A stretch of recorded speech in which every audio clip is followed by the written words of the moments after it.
Hi hello नमस्ते भलरे थांतु समस्ते welcome to my Mona lifestyle YouTube channel.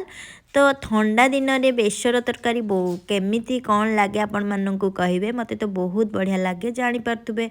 एबे तो आम जो अच्छु से बहुत ठंडा तो से सिंब आलू बेसर करने बेसर को काटिकी भल भाव धोई देचु।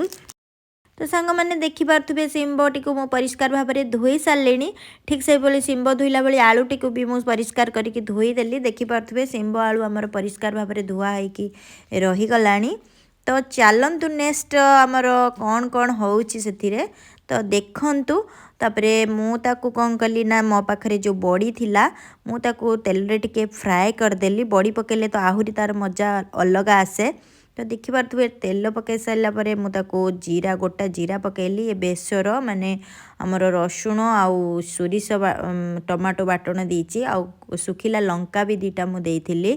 तो देखिपे पियाज एवं आम तेल टी गरम हो गला कंचा जीरा देलापर पियाज पियाज टी फ्राए हो सारापर लाल हो आसला आम धोई रखि आलू को ता सहित मिसई दबा। तो ताकू टिके आलू टी सिझापी आम टिके लुण दबा लुण टिके देलापर आम ताकू टिके घोड़नी देकी हलदी देकी तापर आम ताकू ढांकी दबा।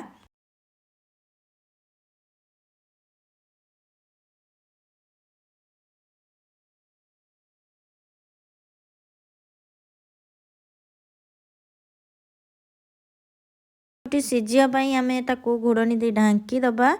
तो किसी समय आम आलूटी को सिझापी दबा देखिपे आलूटी सिझीगला। तो आलू सिझीगला आम आलूटी सिझी जाइए आलूटी सिझीगला आम आम पाखे जो धोई रखी थे सिंब से सिंब को आलू सहित मिसई दबा तापर ताकू खड़िका लगे सारापर तापर आम ताकू ढांकी दबा किछि समय पाई घोड़नी माध्यम ढांकी दबा। तापर आम ताकू घोड़नी ढांकी देला किछि समय पर तो टिके सिंबटा सिझीगला आम आम पाखे जो बाटण रखी थे सोरिष बाटण ताकू आम देदबा। तापर आम अल्प टिके पानी दबा कहीं तले ना लगे। तो अल्प टिके पानी देलापर आम ताकू भल भाव में मिक्स करदबा। मिक्स करदेलापर आम पाखे जो मसला थी आम से मसला को ऐड करवा।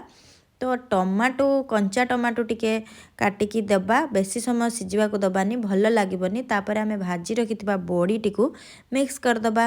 देखंतु आमर बेसर सिंब आलू बेसर रेडी हो गला। आपण माननकु आजिर ए रेसिपी भिडियोटी भल लगुले दयाकोरी लाइक शेयर सब्सक्राइब करने को जमा भी भूलिबेनी। रहिली टाटा।